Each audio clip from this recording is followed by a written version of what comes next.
अदावत मुझसे क्यों इतनी, मैं तो कुरान का दाई हूँ, रसूलुल्लाह का वारिस, सहाबा का सिपाही हूँ, मुझे है कुफ्र से नफरत। अस्सलामु अलैकुम वरहमतुल्लाहि वबरकातुहू। अल्हम्दुलिल्लाहि रब्बिल आलमीन वस्सलातु वस्सलामु अला सय्यिदिल अंबियाइ वल मुरसलीन व अला आलिहि व सहबिहि अजमईन व मन तबिअहुम बि इहसानिन इला यौमिद्दीन, अम्मा बाद।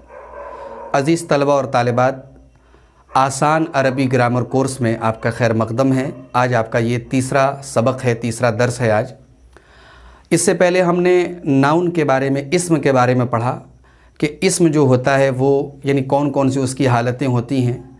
तो पिछले सबक में हम लोगों ने मुज़क्कर और मुअन्नस यानी फ़ेमिनिन और मैस्कुलिन के बारे में पढ़ा। आज हम लोग पढ़ने जा रहे हैं कि इस्म जो होता है वो नंबर के एतबार से, अदद के एतबार से उसकी कितनी किस्म होती हैं। उर्दू और अंग्रेज़ी में आम तौर से इस्म जो होता है वो दो तरीके का होता है। एक होता है वाहिद, एक होता है जमा। ठीक है, वाहिद यानी सिंगुलर,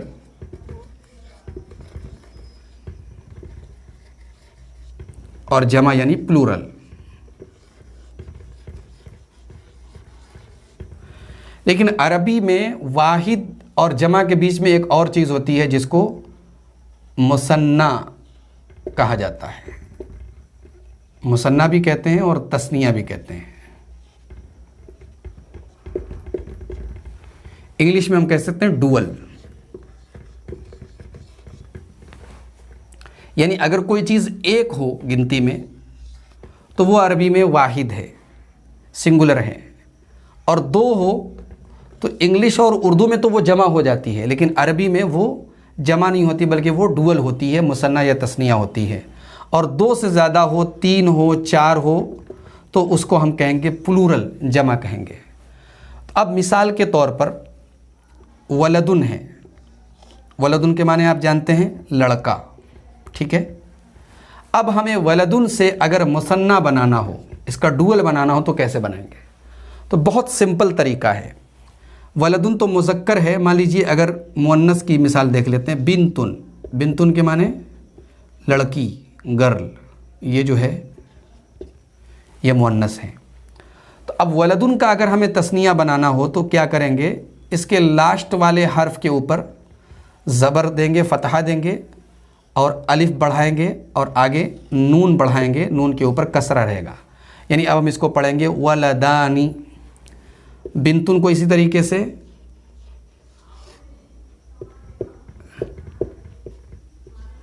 बिनतुन में जो ता है, ता के ऊपर फतहा देंगे, अलिफ बढ़ाएंगे आगे और नून के ऊपर कसरा देंगे तो हो जाएगा बिनतानी।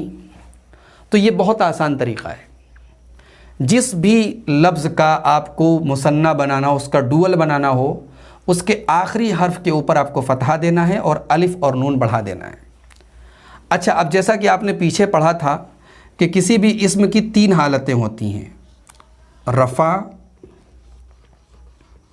नसब, जर, जिसको आपको समझाने के लिए, आपकी आसानी के लिए मैंने एक नाम बताया था, सब्जेक्टिव स्टेटस, ऑब्जेक्टिव स्टेटस और पॉजेसिव स्टेटस। ये यानी पूरी तरीके से इसका ट्रांसलेशन नहीं है, बस आपकी आसानी के लिए मैंने ये बात आपको बताई थी।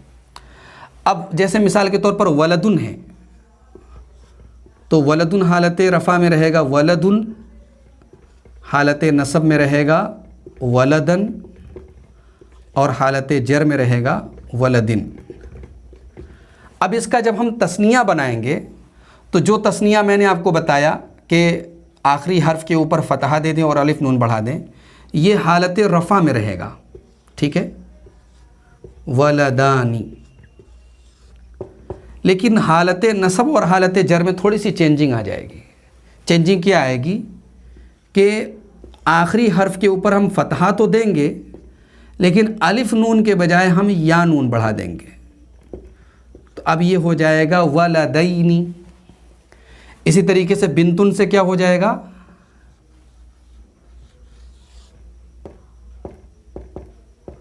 बिनतैनी। तो यानी तस्निया हालत रफ़ा के अंदर जब आएगा तो अलिफ और नून के साथ आएगा, और हालत नसब और जर के अंदर जब आएगा तो या और नून के साथ आएगा। इसके हम कुछ और एग्जाम्पल्स आपके सामने बयान कर देते हैं।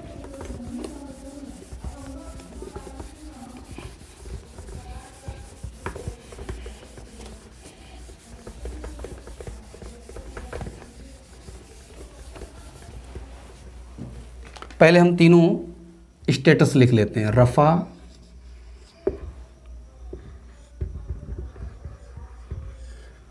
नसब, जर। ठीक है। अब मिसाल के तौर पर जन्नतुन है,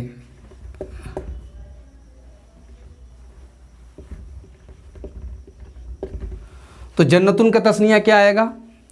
जाहिर है कि ता के ऊपर जो है फतहा आ जाएगा और अलिफ नून बढ़ा दिया जाएगा, तो हालत रफ़ा में हम लिखेंगे जन्नतानी।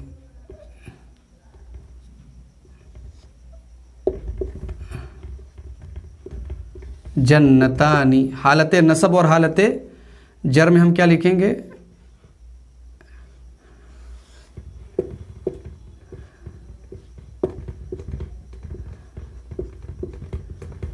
जन्नतैनी।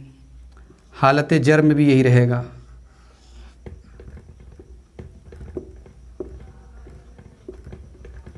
जन्नतैनी। समझ रहे हैं? तो अगर आपसे सिंपल कहा जाए कि जन्नतुन का तस्निया बनाइए हालत रफ़ा नसब जर में, तो आपके लिए आसान है कि हालत रफ़ा में अलिफ नून आपने बढ़ा दिया और हालत नसब और जर में या नून बढ़ा दिया। इसके और एग्जांपल हम देख लेते हैं। जैसे एक लफ्ज़ है हमारे सामने कलेमतुन। कलेमतुन का मतलब हम आपको बता चुके हैं, मीनिंगफुल वर्ड को अरबी में कलेमा कहते हैं। तो कलेमताने ये हालत रफ़ा में हो जाएगा।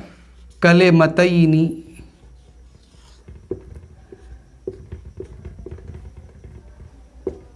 कलेमतैनी।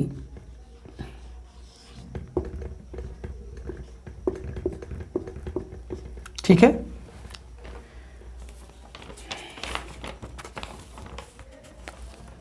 और कुछ लफ्ज़ की प्रैक्टिस हम लोग कर लेते हैं। एक लफ्ज़ आता है अब्दुन। अब्दुन के माने जानते हैं आप लोग?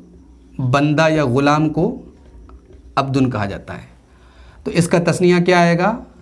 अब्दानी। देखिए जो नए वर्ड आ रहे हैं उसकी मीनिंग आप कहीं नोट कर लीजिए, उसको याद कर लीजिए। ठीक है।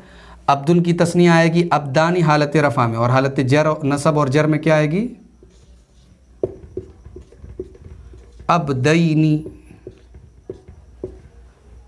अब्दैनी।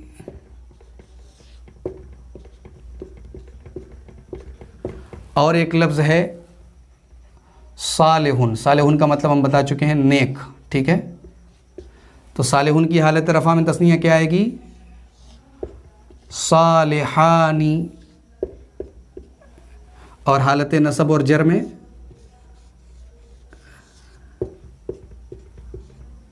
सालिहैनी। सालिहैनी। तो इस तरीके से इन एग्जाम्पल से आपको समझ में आ गया कि तस्निया कैसे बनाया जाता है। मुज़क्कर का भी तस्निया ऐसे ही बनेगा, मुअन्नस का भी तस्निया ऐसे ही बनेगा। अब एक सवाल पैदा होता है कि प्लूरल कैसे बनाएंगे, जमा कैसे बनाएंगे। ये थोड़ा सा बहुत अहम है, इसको आप लोग समझने की कोशिश कीजिए। इंग्लिश में हम देखते हैं कि मिसाल के तौर पर बॉय है, बॉय सिंगुलर है, इसका प्लूरल अगर हमें बनाना हो तो हम आगे एस बढ़ा देते हैं, बॉयज़ हो गया। लेकिन इंग्लिश में भी बहुत सारे अल्फाज ऐसे होते हैं कि सिंगुलर अलग होता है और प्लूरल के लिए अलग लफ्ज़ आता है। तो ऐसे ही अरबी में जो जमा होती है, जिसको प्लूरल हम कहते हैं, वो जमा जो होती है वो दो टाइप की होती है। एक होती है जमा सालिम और दूसरी होती है जमा मुकस्सर।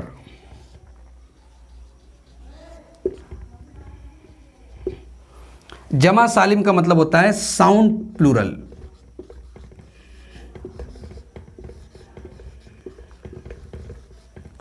और मुकस्सर को हम कह सकते हैं ब्रोकन प्लूरल।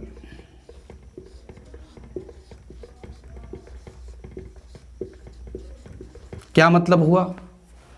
जमा सालिम के अंदर जो वाहिद का जो लफ्ज़ है, मिसाल के तौर पर मुस्लिमुन है, ठीक है, ये सिंगुलर है। अब इसकी हम जब प्लूरल जमा सालिम बनाएंगे तो ये जो वर्ड है ये अपनी जगह रहेगा, इसमें बस कुछ लेटर्स, कुछ हुरूफ का इजाफा हो जाएगा। तो जिस जमा के अंदर, जिस प्लूरल के अंदर सिंगुलर के जो अल्फाज हैं, जो हुरूफ हैं, वो अपनी जगह बाकी रहें, बस उसमें कुछ और हुरूफ ऐड हो जाएं, उसको कहा जाता है जमा सालिम। और जिस जमा के अंदर सिंगुलर का जो वर्ड है उसमें चेंजिंग आ जाए, मुकस्सर का मतलब जिसको तोड़ दिया गया हो, यानी उसके अल्फाज आगे पीछे हो गए हों। फॉर एग्ज़ाम्पल वलदुन है, वलदुन के माने आप जानते हैं लड़का। वलदुन की प्लूरल अरबी में जो आती है औलादुन। अब देखिए वाव लाम दाल ये इसके अंदर मौजूद है, लेकिन उनकी जो सेटिंग है वो उलट पलट हो गई, इसलिए ये जो है वो जमा मुकस्सर कहलाएगी। और मुस्लिम की जो जमा सालिम आएगी मुस्लिमूना।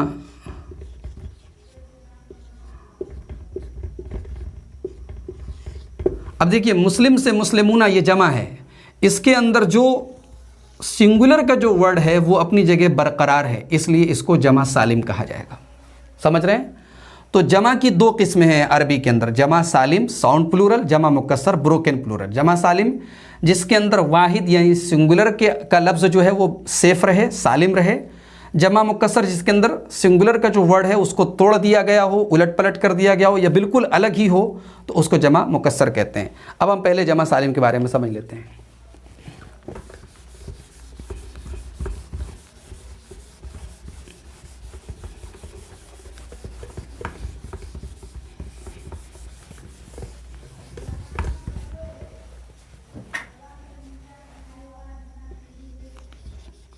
जमा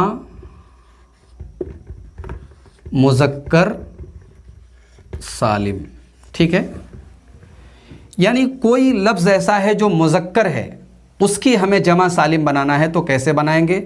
और फिर एक बहुत बड़ा सवाल ये है कि क्या वो रफ़ा नसब जर में उसकी पोजीशन क्या रहेगी, उसका एराब क्या रहेगा? ये बहुत इम्पॉर्टेंट चीज़ है। तो ये बात याद रखिए कि मिसाल के तौर पर मुस्लिमुन है, ठीक है, मुस्लिमुन ये सिंगुलर है, इसकी हम जमा मुज़क्कर जब सालिम बनाएंगे तो हालत रफ़ा में सब्जेक्टिव पोजीशन में हम इसमें इसके आखिरी वाले लेटर को ज़म्मा दे देंगे और आगे हम वाव और नून बढ़ा देंगे, नून के ऊपर फतहा रहेगा। तो अब ये मुस्लिमुन से क्या हो जाएगा? मुस्लिमूना, मुस्लिमूना। और हालत नसब और जर दोनों में हमको क्या करना होगा कि हम आखिरी वाले लेटर को कसरा दे देंगे और या और नून बढ़ा देंगे, नून के ऊपर फतहा रहेगा। अब यह क्या पढ़ाएगा? मुस्लिमीना। ये बिल्कुल सिंपल है। जैसे तस्निया में क्या करते थे हम कि हालत रफ़ा में अलिफ बढ़ाते थे और नून पर कसरा दे देते थे, लेकिन जमा में क्या कर रहे हैं हम कि हम वाव और नून बढ़ा रहे हैं और नून के ऊपर फतहा दे दे रहे हैं। और तस्निया में हालत नसब और जर में क्या करते थे हम कि या और नून लास्ट में बढ़ाते थे और आखिरी लेटर पर फतहा आ जाता था और नून पर कसरा आ जाता था। यहाँ आखिरी लेटर पर कसरा आएगा और नून के ऊपर फतहा आ जाएगा, तो मुस्लिमुन से मुस्लिमीना हो गया। अब इसी तरीके से कुछ और वर्ड का हम लोग देख लेते हैं। जैसे सालिहुन है, सालिहुन के माने होते हैं नेक, तो इससे हालत रफ़ा में आ जाएगा सालिहूना। और हालत नसब और जर में क्या आएगा?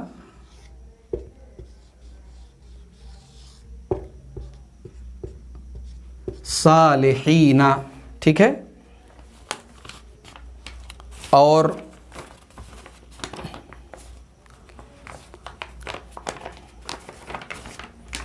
इसी तरीके से एक लफ्ज़ है फासिकुन।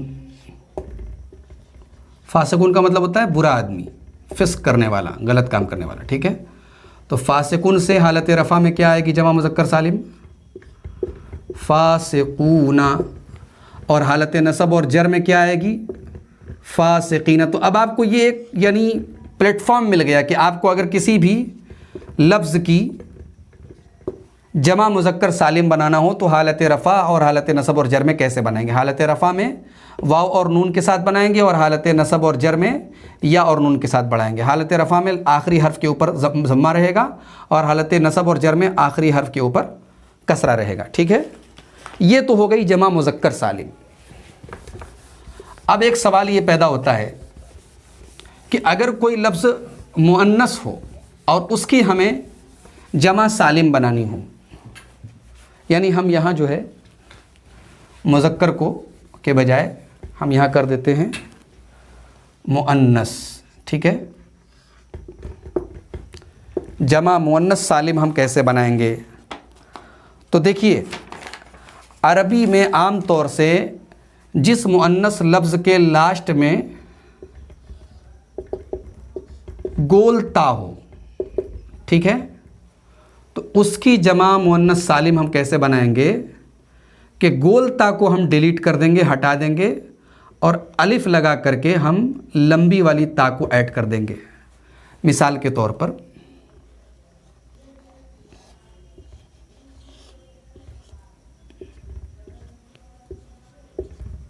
मुस्लिमतुन, ठीक है, मुस्लिमतुन का मतलब मुसलमान औरत। अब इसकी हमें बनाना है जमा मुअन्नस सालिम, तो कैसे बनाएंगे? गोलता को हमने हटा दिया, आखिरी लेटर पर हमने फतहा डाल दिया, अलिफ बढ़ा दिया और लंबी वाली ता बना दी हमने, मुस्लिमातुन। मुस्लिमतुन की जमा मुअन्नस सालिम क्या हो गई? मुस्लिमातुन। अब इसका एराब क्या होगा? यहाँ पर भी हम लिख देते हैं रफ़ा नसब जर।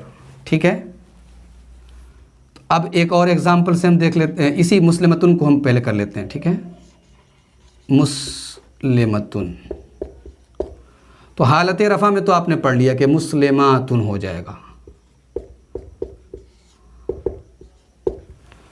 हालत नसब और जर में ये जो दो ज़म्मा है, तनवीन है, ये दो कसरा वाली तनवीन में चेंज हो जाएगी। तो अब हालत नसब में हो जाएगा मुस्लिमातिन और हालत जर में भी हो जाएगा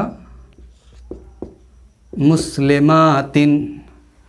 तो जमा मुअन्नस सालिम बनाने का सिंपल तरीका ये है, जमा मुअन्नस सालिम उसी लफ्ज़ की बनेगी जिसके आखिर में गोलता हो, गोलता को हटा देंगे और अलिफ और लंबी वाली ता को ऐड कर देंगे। हालत रफ़ा में ता के ऊपर ज़म्मा वाली तनवीन होगी और हालत नसब और जर में कसरा वाली तनवीन होगी, यानी मुस्लिमतुन है तो उससे मुस्लिमातुन, मुस्लिमातिन, मुस्लिमातिन। इसी तरीके से आप और भी अल्फाज को की प्रैक्टिस कर सकते हैं। जैसे ये है सालिहतुन, सालिहतुन का मतलब नेक औरत, उससे क्या बनेगा? सालिहातुन, सालिहातिन, सालिहातिन। आबिदतुन, आबिदतुन का मतलब इबादत करने वाली औरत, तो इसका क्या बनेगा हालत रफ़ा में? आबिदातुन, आबिदातिन, आबिदातिन। इसी तरीके से हाफिज़तुन, हाफिज़तुन का मतलब याद करने वाली औरत। ठीक है, तो हाफिज़तुन से क्या बनेगा हालत रफ़ा में? हाफिज़ातुन, हालत नसब में हाफिज़ातिन और हालत जर में हाफिज़ातिन। इसी तरीके से क़ानिततुन, क़ानिततुन का मतलब होता है इताअत करने वाली, फर्मा बरदारी करने वाली। कुरान के अंदर ये लफ्ज़ आया है। तो क़ानिततुन से जमा मुअन्नस सालिम क्या आएगी? क़ानितातुन और हालत नसब में क़ानितातिन, हालत जर में क़ानितातिन। तो इस तरीके से हम आपको जो एक्सरसाइज देंगे उसमें आपको मुख्तलिफ़ अल्फाज दिए जाएंगे, आपको खुद से उसका तीनों एराब लिखना है। जमा मुअन्नस सालिम बनानी है और उसका तीनों एराब आपको खुद से लिखना है। इस तरीके से आप जब प्रैक्टिस करेंगे 2 4 5 बार तो आपके लिए आसान हो जाएगा। तो अभी आज के सबक में हम इतना रहने देते हैं, क्योंकि जमा मुकस्सर के बारे में थोड़ा सा डिटेल से समझाना होगा, उसको हम इंशाअल्लाह हम अगले सबक में आपको समझाएंगे। फ़िलहाल आप इसकी प्रैक्टिस कर लीजिए कि जमा मुज़क्कर सालिम कैसे बनाते हैं और जमा मुअन्नस सालिम कैसे बनाते हैं। वस्सलामु अलैकुम वरहमतुल्लाहि वबरकातुहू।